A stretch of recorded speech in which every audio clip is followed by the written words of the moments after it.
Hello and welcome back to my channel. In this video I'm going to be showing you how to apply this beautiful gel polish, or any gel polish really.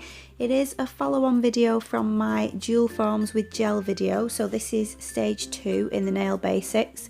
Obviously you can apply this gel polish over natural nails, you don't have to have the gel on. But this is what my nails look like when I'd used the dual forms, just to get sort of a natural looking nail but just with a nice shape, because I don't have naturally nice nail beds. They grow in quite a strange way, so they're not even or anything like that. So this is the gel polish I'm going to use. It's gorgeous, it's purple and it's got holographic glitter flakes in it. It's really gorgeous. You can't tell really so much on the camera, but when you go outside and look at it, it really shines in the sun. It's beautiful. So there's a few things that I'm going to do. This is me just adding some primer onto the nails first. This isn't essential, it's just that I do have quite oily nail beds, and even though I have got the gel on there underneath, the primer just helps to stop any lifting that I might get. And then I just go in with my Canni rubber base coat. If you are applying this on natural nails, you do need the base coat as well. So I just apply that on all of the nails, just like you would with a gel polish or a nail polish. Just try not to get too much on, because if you get it all over your fingers, it is quite difficult to get off. And then the gel polish will also stick to it, and then you'll get a mess everywhere. So if you do get any on your skin, just wipe it off with a Q-tip in nail polish remover, or you can just use the tip of your finger just to scrape it off with. So now I'm just adding the gel polish quite thinly on the first coat, and try not to get it right up to the sides and the cuticles. Try and leave a tiny little gap if you can.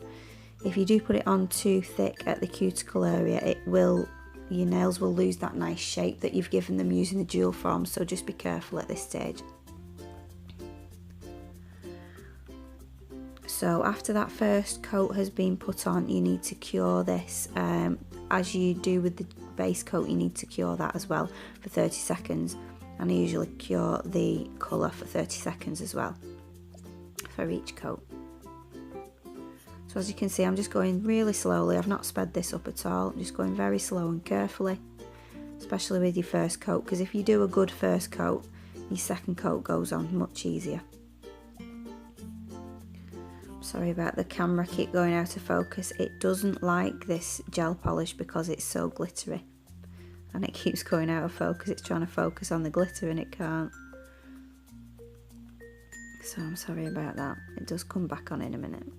There we go. So I just wanted to mention about applying gel polish. A lot of people tell you that you should use, just 3 very careful strokes down the nail and go slowly and just do those 3 strokes. But I find everybody, when they're applying nail polish, is completely different. It's kind of like handwriting, I think. Everyone's different, everyone does it a different way, and you'll find the way that best works for you. I find doing a lot of strokes is a lot easier for me. I can make sure that I cover everything, because if I go really slowly, I tend to put too much polish on and it gets really thick. So you'll just find what's right for you. So any that's on the skin, just remove that before you cure it. You don't want to be filing off extra gel polish that's got on your skin. It's not a nice thing to have to do. So then I'm just going in now with a second coat, and as you can see, it's getting darker now. With this one, I only use 2 coats because it does look like amazing just with one, but I like to have the 2 coats. I love that holographic glitter. I want as much of that on as I can get. So after that coat's been cured for 30 seconds, I then go in with my gel top coat. This is a wiping gel top coat, so you do need to wipe off the sticky layer when it's been cured with either some alcohol or some nail polish remover. I don't buy the expensive gel residue removers because I just find that nail polish is a lot cheaper and it does exactly the same thing. I mean, obviously I'm not a professional, so there will be chemicals in there that, are probably better for you, but, we can't all afford to buy things like that. So there we go, those are finished now. They've had the gel top coat on, and you really can't see how gorgeous that polish is. I mean, the photos that I've put on at the end and at the beginning, you can see what it looks like outside in the sun, which is much nicer. So the final stage is to put some cuticle oil on. Don't put this on straight after you've cured your gel's hot coat. Wait about 5 minutes for the nails to cool down. Otherwise, if you've got a shiny gel polish on, it can dull the shine, and we don't want that. So just put little dots on at your cuticle, and then I just like to rub it in after I've applied it to each one. So I like to apply it on the cuticle right down the sides of the nails, because that's where my skin gets quite dry.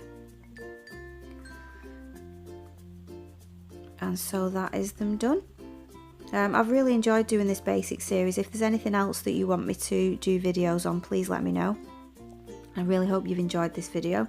I've enjoyed doing it. As usual, there will be links to everything that I've used in the video in the description box below. The gel lamp that I use, I have done a review video on that, so I'll leave a link to that as well. Also a link to that in the description, because it is a really good hybrid lamp. It only takes 30 seconds to cure the gel polish.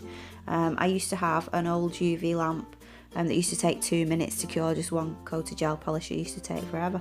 But yeah, there's no reason why, if you're a beginner, you can't you know, do your own gel nails at home. I think everybody can do it. It just takes practice, that's all. And if you just want gel polish on, if you've got nice shaped nails, then you can do it, you know, at a fraction of the price that it would cost for you to get a professional to do it. Plus you can do it in your own home at your own time.